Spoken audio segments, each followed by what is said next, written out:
আরেকটা বিষয় হচ্ছে ভাইয়া, যে মোরালিটির যে ব্যাপারটা নিয়ে, যে আপনি কি মনে করেন যে ধরেন যে এটা কি আসলে পরিবেশের উপর বা সময়ের উপর ডিপেন্ডেন্ট কি না মোরালিটি? না, ডিপেন্ড করে না। এটা ধরেন ধরেন অ্যাবসোলিউট যে মোরালিটি হচ্ছে একটা অ্যাবসোলিউট জিনিস।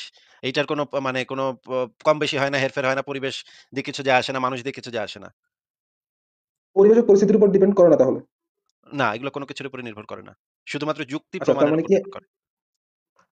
তার মানে কি আমি আসলে ধরেন যে আমার পূর্বপুরুষ যাদের হয়তোবা তাদের বেঁচে থাকার জন্য একটা প্রাণী হত্যা করা লাগছে, এছাড়া তাদের হ্যাঁ, কোনো অপশনই ছিল না, আমি কি সেটা ইমোরাল তাহলে ছিল। ওটা কি বলতে পারি অনৈতিক? হ্যাঁ, অবশ্যই সেটা ইমোরাল ছিল। আচ্ছা। কিন্তু তাদের কাছে স্কোপ ছিল না সেটা করার। তাদের একটা আ মানে এই ইমোরাল কাজটা করার একটা কৈফিয়ত তাদের কাছে আছে। আ একটা কারণ তাদের একটা রিজন তাদের কাছে আছে। এমন তো না যে ইমোরাল কাজের কোনো মানে রিজন থাকতে পারে না। রিজন তো মানে তো থাকতে পারে, কারণ তো থাকতে পারে। সেই কারণটা তাদের আছে। সেই কারণটা যখন তারা এই কারণটা বলে তখন আমরা এই কারণটাকে কনসিডার করি, কারণ তাদের হাতে আর কোনো অপশন ছিল না। তারা আর এইটা ছাড়া কিছু করতে পারত না। কিন্তু তারা যদি এরকমের একটা রিজন দেখাইতো, "ভাই আমার তো ভাল লাগছে ভাই। এইজন্য আমি মানে ১০০ লোকরে মেরে ফেলাইছি।" এই রকমের যদি রিজন তারা দেখাইতো তাইলে আমরা সেই রিজনটাকে অ্যাকসেপ্ট করতাম না। কিন্তু মনে করেন আমি যখন ছোটবেলায় বাংলাদেশে ছিলাম, বাংলাদেশে থেকে আমি দেখছি কাজের লোক রাখা হইতো বাসায় এবং কাজের লোককে মারধর করা হইতো। রিক্শাওয়ালাদেরকে গালিগালাজ করা হইতো, রিক্শাওয়ালাদেরকে মারধর করা হইতো। এই জিনিসগুলো আমি ছোটবেলায় দেখে, দেখে বড় হইছি। বাসায় কাজের লোক ছাড়া সেই সময় আমার পক্ষে, আমাদের পরিবারের পক্ষে হয়তো থাকাই সম্ভব ছিল না। এই জিনিসটা তাদের এই রিজনটা, এই যে কাজের লোক রাখা বা কাজের লোককে বকাঝকা করা বা রিক্শাওয়ালাকে বকাঝকা করা কাজগুলো অনৈতিক। কিন্তু এইটার একটা রিজন যখন তারা দিচ্ছে তখন সেই রিজনটাকে আমরা কনসিডার করি। এইটা অনৈতিক ধরে নিয়েই কনসিডার করি যে তারা অনৈতিক কাজ করছে। কিন্তু তাদের সেই অনৈতিক কাজটার একটা কৈফিয়ত তাদের কাছে আছে। যেই কৈফিয়তটাকে আমরা গ্রাহ্য করি, সেই কৈফিয়তটাকে আমরা অ্যাকসেপ্ট করি। অনেক কৈফিয়তকে আমরা অ্যাকসেপ্ট করি না। যেমন ধরেন আ আ দাসপ্রথা, হ্যাঁ? মানে প্রাচীনকালে দাসপ্রথা, এইটা কিন্তু সর্বক্ষেত্রে এটার কোনো কৈফিয়ত হইতে পারে না। এইটা হচ্ছে অ্যাবসোলিউটলি একটা ইমোরাল। কিন্তু প্রাচীনকালে অনেক রাজা বাদশারা করছে, কারণ তাদের বাপ-দাদারা কইরা আসতেছে, এজন্য তারা করছে। তখন আমরা এই জিনিসটাকে কনসিডার করি যে, না তোমরা অনৈতিক কাজ করছো ঠিক আছে। কিন্তু তোমাদের একটা কৈফিয়ত আছে যে তোমরা এটা মানে তোমাদের একটা বড় ব্যবসা-বাণিজ্য এবং তোমাদের সাম্রাজ্য নির্ভরশীল ছিল হচ্ছে গিয়ে দাসপ্রথার উপরে। এইটা অনৈতিক, তারপরেও তাদের কৈফিয়তটাকে আমরা কিছু, কিছু ক্ষেত্রে অ্যাকসেপ্ট করতে পারি। আ কিন্তু সেটা কিন্তু অনৈতিকই থাকলো। সেটা কিন্তু নৈতিক হয়ে গেল না। ভাইয়া, দাসপ্রথার যাতে কথা তুললেন, এটা নিয়ে একটু কোশ্চেন করে ফেলি তাহলে। যদি ওনারা এই এক্সকিউজটা দেয়, ধরেন যে তখন হয়তো একটা যুদ্ধ হলো। যুদ্ধ হওয়ার পরে ওই পরিবারের মানে যত ধরনের আর্নিং মেম্বার যাদেরকে আমরা বলতেছি, বাবা, ভাই বা অন্য যারা, তারা সবাই হচ্ছে যুদ্ধে মারা গেল। এখন যদি তারা যদি এই এক্সকিউজটা দেয় যে তাদের আসলে ওই মহিলাদের বা মা-বোনদের যাওয়ার কোনো জায়গা নাই, যদি তাদেরকে এভাবে ছেড়ে দেওয়া হয়, তারা কোনো অনৈতিক কাজে লিপ্ত হবে। না, না, তাদের এই ছেড়ে দেওয়া এক্সকিউজটা হয় দিয়ে না। যদি তারা ছেড়ে তাদের দেওয়া, পেছনে, ভাই আমি ওয়েট, সে wait, wait, wait, wait, wait, আচ্ছা, ওয়েট, ওয়েট, ওয়েট, ওয়েট, এখানে তো থামাইতে আচ্ছা হবে। বলেন। মানে তাদেরকে তো বন্দী করে নিয়ে আসা হইতো। এবং তাদের মানে এমনকি এমনও দেখা গেছে তাদের স্বামীরাও জীবিত আছে। একপাশে স্বামীদেরকে বাঁধছে, একপাশে মেয়েদেরকে বাঁধছে। মানে ইসলামের যে দাসপ্রথা, হাদিসের ভিতরে দেখা যায় যে একপাশে মুশরিক স্বামীদেরকে বেঁধে রাখছে, একপাশে মানে মুশরিক স্ত্রীদেরকে বেঁধে রাখছে। স্বামীদের সামনে দিয়ে স্ত্রীদেরকে নিয়ে বিছানায় চলে গেছে নবীর সাহাবীরা। আ আবার মানে আচ্ছা, আক্রমণাত্মক যে জিহাদ গিয়ে একেকটা গোত্রকে বলা হইতো, হুকুম দেওয়া হইতো যে তোমরা সবাই মিলে ইসলাম কবুল করো, নইলে তোমাদের সবাইরে কতল করা হবে। তোমরা মুশরিক, তোমাদেরকে কতল করব আমরা। তোমরা ইসলাম গ্রহণ করতে হবে। তখন তারা বলত, "না, আমরা ইসলাম গ্রহণ করব না।" তখন তাদের পুরুষদেরকে মেরে তাদের মা-বেটিকে গনিমতের মাল বানানো হইতো। এখন আপনি যদি বলতে চান, "আহারে ইসলাম এত মানবিক, মানে এই মেয়েরা কোথায় যাবে, কি করবে? আহারে আমার নবী কাইন্দা বাইসা যাচ্ছে, হ্যাঁ? মানে এদের দুঃখে কষ্টে মানে নবীর একের বুকটা ফাইটা যাচ্ছে।" আরে বুকটা ফাইটা গেলে তুই বেটা নবী, তুই মানে ওদেরকে আক্রমণাত্মক জিহাদ করতে গেলি কেন? ওরা ওদের ধর্ম নিয়ে ভালো আছে, ওরা তো ওদের ধর্ম পালন করতেছে, মূর্তি পূজা করতেছে। তুই বেটা নবী, তুই গেলি কেন ওইদিকে? ভেজাল করলি কেন? ওদের স্বামীদেরকে মারলি কেন? এইটার তো প্রশ্নের উত্তর আগে দিতে হবে। তাহলে আপনার তো আগে ইসলামে যে আক্রমণাত্মক জিহাদ আছে, মানে জোরপূর্বক ইসলাম ধর্ম গ্রহণে বাধ্য করা এবং তাদের গলায় চাপাতি ধরে ইসলাম গ্রহণে বাধ্য করার জন্য যে মোহাম্মদ মানে ডাকাত বাহিনী পাঠাইতো বিভিন্ন জায়গায় লোকজন। এখন আপনি যদি এসে পরে যাই যদি বলেন, "না আরে মানে মেয়েদেরা কোথায় যাবে, কি করবে? আরে তাদেরকে একটু মানে করার জন্য।" আরে আগের স্টেপটা কোথায় গেল? আগের স্টেপে যে এই যে তাদের স্বামীদেরকে যে কেন মারলেন? মানে আপনার যে মানে নবীর যে সাহাবীরা, তারা সেই স্বামীদেরকে কেন মারল? ধর্মগ্রহণ না করার কারণে তাদের স্বামীদেরকে কেন হত্যা করা হইল? সেটার উত্তরটা আগে দিতে হবে। আচ্ছা, তার মানে আপনি ওই যে ফার্স্ট স্টেপটাতেই আগে কোশ্চেন তুলতেছেন, এটাই তো? হ্যাঁ, আক্রমণাত্মক জিহাদ তো ইসলামে একটা বৈধ জিনিস এবং অমুসলিমরা আক্রমণ না করলেও আগ বাড়ায় গিয়ে তারা যদি ইসলাম ধর্ম গ্রহণ না করে তাহলে আগ বাড়ায় গিয়ে তাদের উপর আক্রমণাত্মক জিহাদ করা বৈধ ইসলামে। তাহলে এইটাই তো একটা মানে আচ্ছা, চরম অন্যায়। এইটা করার পরে পরের স্টেপটা হচ্ছে গিয়ে তখন তার স্বামীদেরকে মাইরা মেয়েরা এখন কোথায় যাবে? এখন যদি আপনি বলেন যে আ এখন মেয়েরা কোথায় যাবে? সেহেতু মেয়েদেরকে আসো গনিমতের মাল বানাই, বিছনায় তুলি। এইটা যদি এটা তো নির্ভর করতেছে ওই যে ফার্স্ট স্টেপটার উপরে। ফার্স্ট স্টেপেই তো আপনি তাদের স্বামীদেরকে অনৈতিকভাবে হত্যা করছেন। হত্যা করার পরে এখন বলতেছেন যে মেয়েরা কই যাবে? মেয়েরা এখন বিছানায় উঠাইতে হবে। আ আচ্ছা ভাইয়া, আমি তাহলে আপনার ওই পয়েন্টটা নিয়ে একটু পরে কথা বলতেছি। আমি জাস্ট এখন যুক্তির খাতিরে ধরে নিলাম যে ইসলামে আক্রমণাত্মক জিহাদ নাই বা কাফেররাই হচ্ছে ইসলামে আইসা ওদের আইসা আক্রমণ করতেছে। দেন যদি যদি মুসলমানরা জিতে তাহলে সিচুয়েশনটা কি হবে? দাস বানানোর ক্ষেত্রে? তারপরেও তো সেটা অনৈতিক হবে। একটা মানে মানুষ যখন অস্ত্র ফেলে দেয়, হ্যাঁ, একটা মানুষ যখন অস্ত্র ফেলে দিছে, তখন সে হচ্ছে যুদ্ধবন্দী। সে আর আপনার জন্য ইমিডিয়েট থ্রেট না। সে আর আপনার জন্য কোনো ইমিডিয়েট থ্রেট যদি না হয়, তাহলে তার গলা কাটা, তাকে হত্যা করা, এটা তো আপনি করা যাবে না। এটা কিভাবে আপনি করবেন? বা তাদেরকে দাস বানানো, সেটাও করা যাবে না। কিভাবে করবেন? না ভাইয়া ওই যে ১ম ডেটা তো আমি বাদই দিলাম। সেটা হচ্ছে যদি উনারা করে উল্টা, এখন যদি আমি আমার ওই যে আগের সিচুয়েশনটাতে আসি যে এছাড়া আর কোনো অপশন নাই বা তাদের এই সমস্যাটা হচ্ছে, তখন তাহলেও কি তো জিনিসটা তাহলে কি তাহলে তো ঠিক হচ্ছে হয় না। কিনা? তাহলে তো হচ্ছে না। মেয়েদেরকে তো বন্দী করে আনা হইতো ভাই। মেয়েদেরকে বন্দী কেন করা হইতো? ওরা কোথায় যাবে, কি করবে? এত দুঃখে তাদেরকে কি আপনি বন্দী করতেন? মানে আপনার জিহাদি ভাইরা কি তাদেরকে বন্দী করতো নাকি? এটা তো করতো না। বন্দী করা মানেই হচ্ছে তাদেরকে ধরে বেঁধে নিয়ে আসা। জোরপূর্বক তাদেরকে নিয়ে আসা। তারা যদি নিজেরা চলে আসতো, তারা যদি নিজেরা মুসলমান সৈন্য, এমন যদি আমরা হাদিসে পাইতাম যে স্বামীদেরকে মেরে ফেলছে, তখন মেয়েরা বইসা কাঁদতেছে, "আমরা এখন কোথায় যাবো? আমাদের নিয়ে যাও। এই নবী আসো, আমাদেরকে নিয়ে যাও।" পিছনে ঘুরতেছে। ওরা নবীর সাহাবীরা আচ্ছা, বলছে, "না, না, আমরা লাগবে না। যাও, চলে যাও। মেয়েরা তোমরা আমাদের পেছনে এসো না। তোমরা খবরদার আমাদের পেছনে আসবে না। তোমরা কিন্তু আমাদের পেছনে আসবে না।" তখন মেয়েরা বলল, "না, হুজুর, আমার নবী, তুমি তো আমাদের তো স্বামী মারা গেছে। এখন তো তুমি ছাড়া গতি নাই। তোমারে আমার অনেক হ্যান্ডসাম লাগতেছে। আমার শাহরুখ খানের মতো সুন্দর লাগে। তোমারে দেখে আমার রাতে ঘুম হয় না। আসো, আমার প্লিজ বিছানায় নাও।" এরকমের যদি আমরা হাদিসে এরকম বর্ণনা আচ্ছা, পাইতাম, তাইলে আমরা এই যেই জিনিসটা আপনি দাবি করতেছেন, তখন আমরা সেই জিনিসটা নিয়ে আলোচনা করতে পারতাম। কিন্তু এরকম তো কোনো রেফারেন্স আপনি খুঁজে বের করতে পারবেন না। আমরা যেই রেফারেন্স গুলা দেখাই, সেগুলোর ভিতরে স্পষ্ট আছে যে মেয়েটাকে বন্দী করে নিয়ে আসা হইতো। এমনকি মেয়েটার বাপ, ভাই, স্বামী, সন্তানকে মেরে তাদের লাশের উপর দিয়ে তাদেরকে নিয়ে আসা হইতো। সাফিয়া এবং সাফিয়ার একটা বোনকে টাইনা হিচড়ায় আনা হয়েছিল। তাদের বাপ ভাইদের গলা কাটা লাশের উপর দিয়ে টানতে চারপাশে তাদের গলা কাটা লাশ পড়ে ছিল। পুরা গোত্রের লাশ পড়া ছিল চারপাশে। সেই গোত্রের একটা মেয়েকে এবং ২ টা মেয়েকে একসাথে হযরত বেলাল টানতে নিয়ে আসছিল। ওই তাঁবু পর্যন্ত টানতে নিয়ে আসছিল বন্দী করে। এখন আপনি যদি বলেন যে আচ্ছা ভাই, অন্যদিকে চলে যাচ্ছে কথা এই আরকি। এই মেয়েটা আমি এই জাস্ট ওই যে মেয়েগুলা এই হ্যাঁ, মেয়েগুলা কোথায় যাবে, কি করবে? ওই মেয়েগুলা যদি আমি যেটা মনে করি, একটা মেয়েকে যদি আপনি ইয়াও করে ফেলেন, তারপরেও সে কখনো এই লোকের কাছে দাসী হইতে যাবে না, যেই লোক তার পুরা পরিবারকে হত্যা করছে। আচ্ছা হ্যাঁ, আপনি যেটা বলছেন হ্যাঁ, এটার সাথে আমি একমত। যে যারা আমার ভাই বাবাকে হত্যা করলো, দাদাকে হত্যা করলো তাদের সাথে আমি কখনোই যাইতে চাবো না।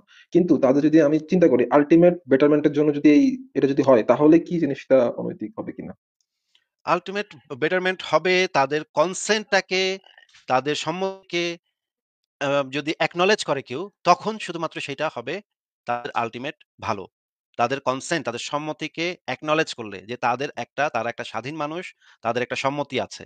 এইটাকে শুধুমাত্র অ্যাকনলেজ করলে সেইটাই একমাত্র আল্টিমেট তাদের জন্য ভালো। এছাড়া তারা যদি না খায় মরে, শোনেন ভাই, মানুষের সবচাইতে জি। বড় ব্যাপার হচ্ছে একজন মানুষের জীবনের থেকে সবচাইতে বড় ব্যাপার হচ্ছে মানুষের হিউম্যান ডিগনিটি। মানুষের যে সম্মান, মানুষ হিসেবে তার একটা সম্মান। এই সম্মানটা যেখানে থাকে না, সেখানে মানুষের জীবনের কোনো মূল্য নাই। মানুষ খাইতে পারল না কি, আপনি যদি তাকে নিয়ে প্রত্যেকদিন বিরিয়ানি খাওয়ান। আচ্ছা, আপনাকে আমি একটা অফার দেই। আপনাকে আমি দাস বানাবো এবং আমি ভাই জার্মানিতে থাকি। আমার ইনকাম কিন্তু বেশ ভালো। হ্যাঁ? আপনি যদি বাংলাদেশে থাকেন, তাহলে আ আপনার ইনকামের সাথে কনসিডার করলে আমার বেতন ভাইয়া, অনেক ভালো। প্লিজ আমি আসলে ওই দাসত্ব নিয়ে কথা বলতে যাচ্ছি। জাস্ট এই একটা না, না, না, মানে না, না, অনৈতিক না, নৈতিক না, না, ব্যাপারটা নিয়ে জাস্ট জানতে আপনাকে চাচ্ছিলাম। আপনাকে একটা অফার দিচ্ছি। আপনাকে আমি দাস বানায় বাসায় এনে রাখবো। প্রত্যেকদিন হাজির বিরিয়ানি, ফখরুদ্দিনের বিরিয়ানি এবং আরাম-আয়েশ আপনি পাবেন। জাস্ট আপনি দাস। আপনার স্ট্যাটাসটা হবে দাসের। হ্যাঁ? আপনি কোন স্বাধীন মানুষ না। আপনার স্ট্যাটাসটা হবে দাসের। ভালো জামাকাপড় দিব, আরামে থাকবেন, একটা রুম দিব। সেখানে খাইবেন আর মদ খাইবেন আর মানে খাওয়া-দাওয়া করবেন, মৌজ ফুর্তি করবেন, ডিস্কো করবেন, পার্টি করবেন। সবই দিব। খালি আপনার স্ট্যাটাসটা হবে দাসের। আপনি কি এগ্রি করেন কিনা বলেন তো? না অবশ্যই I would not love to। কেন? কারণ আমি অবশ্যই চাইবো আমি ফ্রি হয়ে থাকতে। আমি তো কোন একটা অধীন হয়ে থাকতে চাইবো না। এটা তো স্বাভাবিক। মানে আপনার মানে আত্মসম্মান, আপনার মানুষ হিসেবে যে আপনার হিউম্যান ডিগনিটি, সেইটা আপনার, মনে করেন আপনি খাইতে পড়তে পারতেছেন না বাংলাদেশে। চাকরি-বাকরি নাই, খুব খাওয়া-দাওয়া, জিনিসপত্রের দাম অনেক বেশি। এই অবস্থায় কি আপনি করবেন এটা? না, তখনও করব না। ভাইয়া এটা কি একটু বাদ দেওয়া যায়? আমি তো আসলে ওই যেগুলো তাহলে নিয়ে কোয়েশ্চেন করতে তাহলে তো চাচ্ছিলাম। তাহলে তো আপনি আমার উত্তর দিয়ে দিচ্ছেন। আপনি তো আমার উত্তর দিয়ে দিচ্ছেন যে একজন মানুষের জীবনের সবচাইতে মূল্যবান হচ্ছে একজন মানুষের হিউম্যান ডিগনিটি। এই হিউম্যান ডিগনিটিটা নষ্ট করা হয় দাসপ্রথার মাধ্যমে। একজন মানুষ জন্মগতভাবে স্বাধীন, সেই স্বাধীনতাকে হরণ করা হয় দাসপ্রথার মাধ্যমে। তার কোনো সম্মতি বলে আর কিছু থাকে না। তার অস্তিত্ব বলে কিছু থাকে না। তার অস্তিত্বের মালিকানা চলে যায় আরেকজনের কাছে। তার চিন্তা, তার অস্তিত্ব সবকিছুর মালিকানা চলে যায় আরেকজনের কাছে। হুম। এইটার থেকে অবমাননাকর, এটার থেকে অপমানজনক তো মানুষের জীবনে আর কিছু হইতে পারে না। এইটাকে আপনি কিভাবে মানে ইয়া করবেন, মানাইবেন যে খাইতে পারবে না, ওরা না খেয়ে মরে যাবে। আরে ওরা হ্যাঁ, হ্যাঁ, হ্যাঁ। মানে কোথায়, কোথায় ঘুরবে, কি করবে? আহারে রাস্তায়, রাস্তায় ঘুরবে, ভিক্ষা করবে। ওরা ভিক্ষা করে খাইলে ভিক্ষা করে খাবে। তাতে সমস্যাটা কোথায়? ভিক্ষা করে খাইতে তো কোনো সমস্যা নাই। তারা যদি না খেতে পারে তাহলে না খেয়ে মরে যাবে। তাতেও আমার কোনো প্রবলেম নাই। একজন মানুষ যদি না খেতে পেয়ে মরে যায় তাতে আমার আমি হ্যাঁ, একদিক থেকে প্রবলেম আছে। আমি চেষ্টা করব তাকে একটু খাবার দিতে। কিন্তু যদি সে মরে যায় তারপরেও আমি এতটা আতঙ্কিত হব না, যদি ততটা আতঙ্কিত হব যতটা তাকে যদি দাসে পরিণত করা হয় তাতে আমি যতটা আতঙ্কিত হব, সে যদি মরে যায় তাতে আমি এতটা আতঙ্কিত হব না। কারণ মৃত্যু হচ্ছে একটা স্বাভাবিক বিষয়। মানুষ জন্মাবে, মানুষ মরবে, মানুষ খাইতে পারবে কয়েকদিন, কয়েকদিন খাইতে পারবে না। এইটা মানুষের জীবনের একটা অংশ। এইটাতে কোনো সমস্যা নাই। সমস্যা হচ্ছে একজন মানুষ, স্বাধীন মানুষকে দাসে পরিণত করা, এটা তো একটা বিরাট সমস্যা। ভাই আপনি যে ওই তখন যে আমি জিজ্ঞেস করলাম আমি যে ওই যে পরিস্থিতি বা পরিবেশের উপর ডিপেন্ড করে কিনা, আমি এই জন্য জিজ্ঞেস করলাম যে যে এখনকার সময়ে হ্যাঁ সেটা ঠিক, কেউ চাইবে না বা এই জিনিসটা এখন জিনিসটা না, না, আসলে না, খুবই এখনকার সময় না। অকওয়ার্ড। সবসময়, সবসময়। এটা একদম মানে সবসময় যত হ্যাঁ, সবসময় সবসময় আচ্ছা। একজন মানুষ কখনোই চাইবে না দাস হইতে। একজন মানুষ কখনোই চাইবে না নিজের অস্তিত্ব, মানে অস্তিত্বের মালিকানা আরেকজনের কাছে থাকবে। নিজের মানে নিজের চিন্তার মালিকানা, আ নিজের মালিকানা, আমার মালিকানা আরেকজন, আমি একটা গবাদি পশু। আমি একটা পশুর মতো যে আমার মালিকানা আরেকজনের হাতে। এইটা মানব ইতিহাসে কোন লোক সুস্থ অবস্থায় চাইতে পারে না তো। আচ্ছা, তার মানে হচ্ছে এই যে মোরালিটি জিনিসটা পরিবেশ পরিস্থিতির উপর ডিপেন্ড করে না, এটা আসলে যেটা নৈতিক সেটা সবসময় নৈতিক, যেটা অনৈতিক সেটা অনৈতিকই, এরকমই তো মোরা তাহলে। মোরালিটি আ মানুষের পরিবেশ পরিস্থিতির উপর নির্ভর করে না। কিন্তু এখানে একটা কথা আছে যে আমাদের জ্ঞানের সীমাবদ্ধতার কারণে এবং আমাদের অপশনের সীমাবদ্ধতার কারণে অনেক সময় আমরা একটা জিনিস সম্পর্কে একটা অনৈতিক সিদ্ধান্ত নিতে পারি। আমাদের জ্ঞানের সীমাবদ্ধতা এবং আমাদের আ যেহেতু আমরা মানুষ, আমাদের রিসোর্স এর সীমাবদ্ধতার কারণে অনেক সময় আমরা আ অনেক অনৈতিক সিদ্ধান্ত নেই এবং নিতে পারি। এই যেমন ধরেন এখন আমি আ মাংস খাচ্ছি। হ্যাঁ? এইটা হচ্ছে একটা অনৈতিক কাজ। একটা পশুকে আমার জন্য হত্যা করা হইছে এবং সেই পশুটার মাংসটা আমি খাচ্ছি। যদি আমার কাছে সেই অপশনটা থাকতো, আমার যদি রিসোর্স থাকতো যে আমি সেই একই মজাটা পাবো, কিন্তু আমার কোন পশুকে হত্যা করতে হবে না। যদি আমার কাছে এই অপশনটা থাকতো তাহলে আমি অবশ্যই, আমার উচিত হইতো, নৈতিক কাজ হইতো যে আমার সেই অপশনটাকে চুজ করা, যে এই অপশনটাতে কোন প্রাণীর জীবন হানি হচ্ছে না।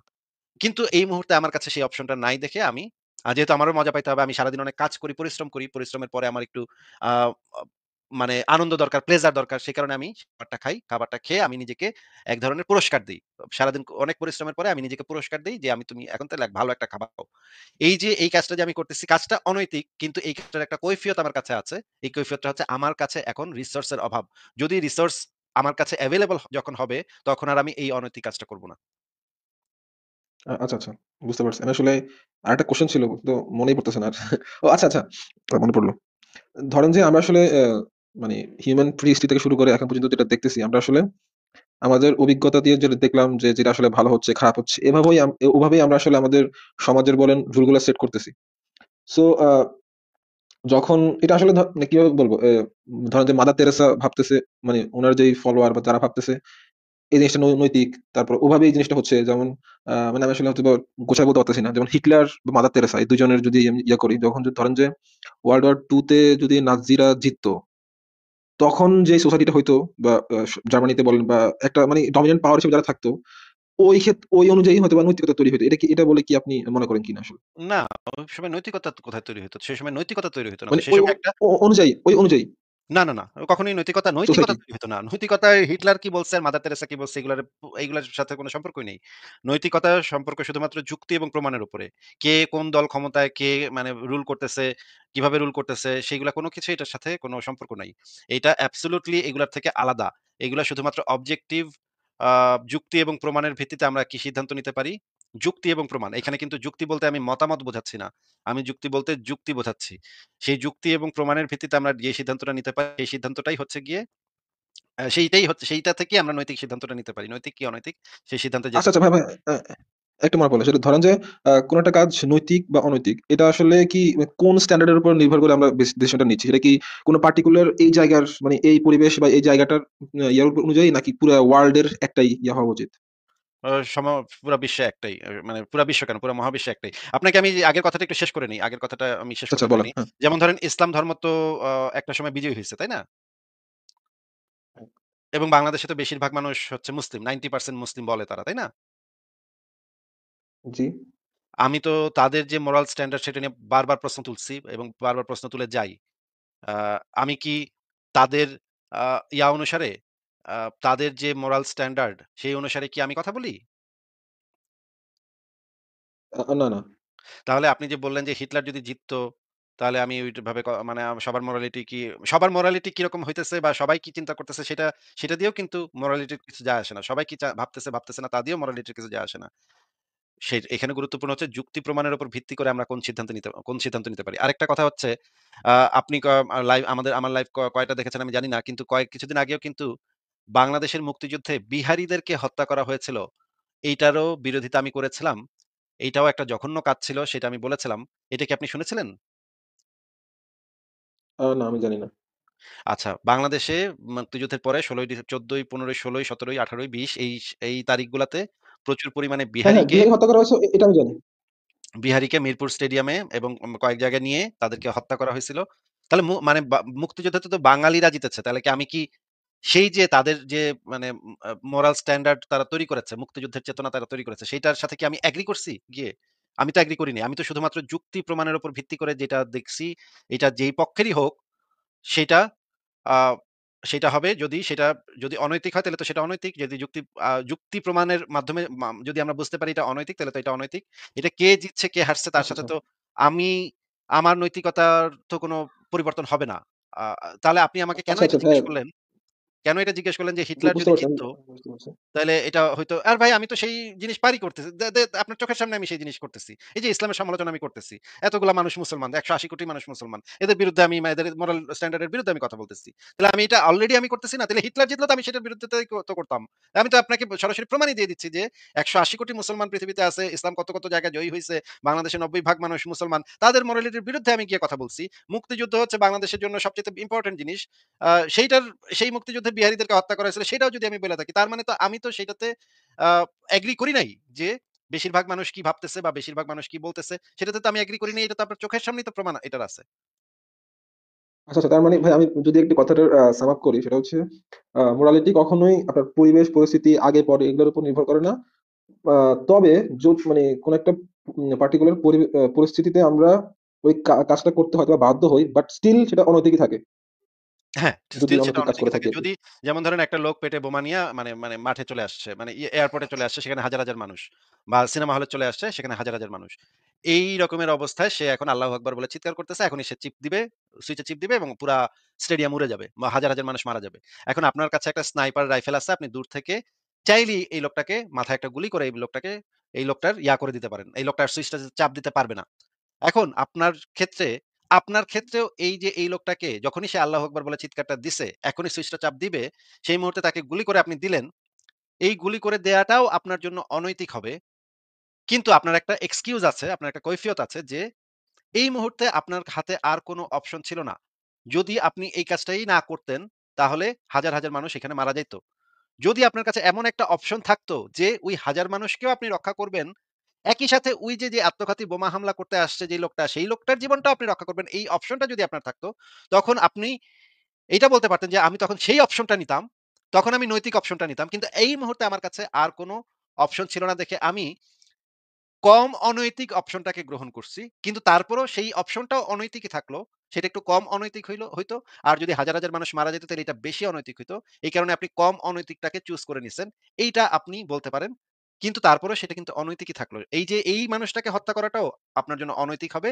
কিন্তু আপনার কাছে আর কোন স্কোপ নাই, আর কোন অপশন নাই দেখে আপনি এই কম অনৈতিকটাকে চুজ করতেছেন। হ্যাঁ, এ এ কি মানে কম অনৈতিক, বেশি অনৈতিক এরকম কি আসলে এভাবে কি ইউজ করা যায় কথাবার্তা বলার সময়? অনৈতিক নাকি নৈতিক, এভাবে না বলে কি কম অনৈতিক, বেশি অনৈতিক এভাবে কি বলা যায় কিনা? এটা মানে মানে মানে আমি ইউজ বলতে করাটা চাচ্ছি জিনিসটা উচিত কি না। প্যারালাল না? প্যারালাল হ্যাঁ, না? এটা উচিত না, ইউজ করাটা উচিত না। কিন্তু মাঝে, মাঝে তো দরকার হয়। যখন আমাদের তো ভাষা এত ডেভেলপ করে নাই। আমরা কিভাবে তাইলে জিনিসটা আপনাকে বোঝাবো বা আপনার সাথে কমিউনিকেট করব কিভাবে? ভাষা তো এত ডেভেলপড না আমাদের। আমি কি আচ্ছা, আচ্ছা বুঝাইতে বুঝতে চাইছি পারছি। সেটা হ্যাঁ, হয়তো হ্যাঁ আপনি বুঝতে বুঝছেন। পারছি। কিন্তু আমি তো এত অ্যা বাংলা ভাষাতে এত ভাবে এক্সপ্লেইন আমি করতে পারছি না। যে তার মানে কি ধরেন যে আমি এভাবে নৈতিক অনৈতিক চুজ করার ক্ষেত্রে আমি আসলে দেখবো যে কোন কাজটা বেশি ভালো হয়। এভাবে কি বলা যায়? কোন যে কাজটা সবার করলে জন্য বেশি ভালো হয় আমি হ্যাঁ, হ্যাঁ, হ্যাঁ, সবার জন্য যেটা মানে সবচাইতে আ সবার ইয়াটা যেন রক্ষা করতে পারে। সবার কি বলে এটাকে? এই ওয়ার্ড গুলো আমি ভুলে গেছি। এগুলো আপনি পাবেন। আপনি আ বা আচ্ছা, এগুলো আচ্ছা আমি যদি একটা উদাহরণ দিই ভাইয়া তাহলে আ ধরেন যে আমি দেখলাম একপাশে একটা ছেলে ধরেন যে ৫ টা ছেলে পানিতে পড়ে গেছে। আমি দেখলাম যে একপাশে একটা ছেলে আর পাশে ৪ টা ছেলে বা ২ টা ছেলে ধরলাম। ৩ টা ছেলে পানিতে পড়ে গেছে। একপাশে একটা ছেলে আরেকপাশে আরেকটা ছেলে। আমি এট a টাইম হয়তোবা একটাকেই বাঁচাতে পারবো আমার হাতে যে লাঠিটা আছে ওইটা দিয়ে। মানে একদিকেই মানে লাঠিটা ধরতে পারবো। এখন কি তাহলে আমি ওই যে ২ জনকে বাঁচাতে গিয়ে ওই একটা বাচ্চাকে মেরে ফেলতেছি? তাহলে ওই কাজটা কি অনৈতিকই থাকবে নাকি সেক্ষেত্রে সেটা ওই ২ টা বাচ্চাকে যেহেতু আমি বাঁচাইতেছি সেক্ষেত্রে সেটা নৈতিক হয়ে যাবে? আপনার যদি অপশন থাকতো তাহলে তো আপনি সবগুলো বাচ্চাকেই বাঁচাইতেন। তাহলে তার মানে হচ্ছে গিয়ে যদি কয়েকটা বাচ্চাকে আপনি বাঁচাইতে না পারেন সেটাও একটা আ সেটাও এক আ অনৈতিকই রইতেছে। কিন্তু আপনি আপনার কাছে একটা এক্সকিউজ আছে যে আপনি সবগুলা বাচ্চাকে বাঁচানোর মতো স্কোপ বা অপশন আপনার কাছে ছিল না। আপনার সেই রিসোর্স নাই। সেই কারণে আপনি একজন বাচ্চাকে বাঁচাইতেছেন। এটা তো আ মানে আচ্ছা, আচ্ছা। এইটাকে আমরা যেটা বলি যে আ ম্যাক্সিমাইজিং দ্য হ্যাপিনেস। হ্যাপিনেসটাকে কিভাবে সবার সবচাইতে ম্যাক্সিমাইজ করা যায় সেই চেষ্টাটা আমরা করি। এই ম্যাক্সিমাইজ করার জন্য এইটার একটা থাকে যে মাঝে, মাঝে আমরা আ এই কারণেই আমি বলছিলাম যে মানে কম অনৈতিক, বেশি অনৈতিক সেই জিনিসটা আমি এই কারণে আনছিলাম যে আমরা কতটুকু ম্যাক্সিমাইজ করতে পারতেছি, হ্যাপিনেসটাকে কতটুকু ম্যাক্সিমাইজ করতে পারতেছি। তারপরেও যদি একজন মানুষের ইয়াটাও যদি হ্যাপিনেসকেও যদি আমরা হার্ম করি সেটাও অনৈতিকই থাকবে। আচ্ছা বুঝতে পারছি। এই যে আপনি বললেন একটা কথা যে হ্যাপিনেসটা ম্যাক্সিমাইজ করা। এখন এই এটা যে মানে এই জিনিসটা যে নির্ভর করতেছে রিসোর্স এর উপরে। আমার কাছে কতটুকু রিসোর্স আছে, আমার কাছে কতটুকু নলেজ আছে, সেই জিনিসগুলোর উপর নির্ভর করতেছে আমি কতটুকু করতে পারবো। এবং আমার সেই করাটার সদিচ্ছা আছে কিনা। সদিচ্ছা যদি থাকে তাহলে আমি চেষ্টা করব আমার রিসোর্সটাকে ব্যবহার করে কতটুকু ম্যাক্সিমাইজ করতে পারতেছি। আর যদি সদিচ্ছাটা না থাকে, এই সদিচ্ছাটা থাকাটাই হচ্ছে এইজন্য ইম্পোর্টেন্ট। ভাই আপনার শেষ এই যে প্রশ্নটা করেন তাহলে আমরা তাহলে পরের জনের কাছে যেতে হবে। আচ্ছা ওই প্রশ্নটা তাহলে বাদ দিলাম। আমি এইটা লেস ধরে একটু কোয়েশ্চেন করতে চাই। সেটা হচ্ছে আমি এখন এই জিনিসটা ক্লিয়ার হতে পারি নাই।